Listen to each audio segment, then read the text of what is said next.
So, marami pa rin sa comment section ang nagtatanong kung paano mag-apply sa PNP.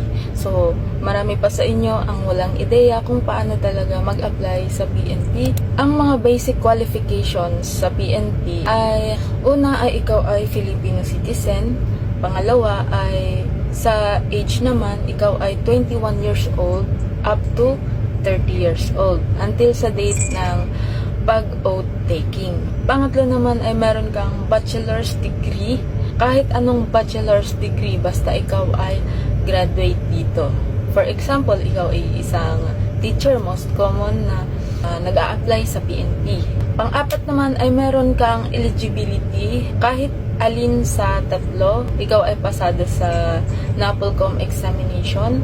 CSC, professional, meron kang RA 1080 na eligibility.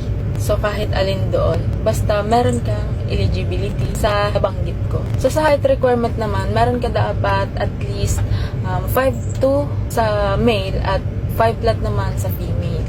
At sa good moral naman, wala ka dapat criminal or any administrative case. So, kailangan mo lang mag-prepare ng mga kinakailangang documents. Meron na akong na-upload na mga basic requirements para sa pag-a-apply ng PNP.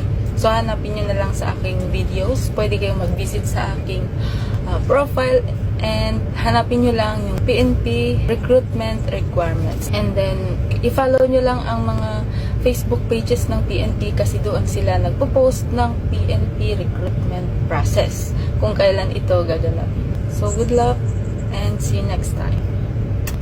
Bye!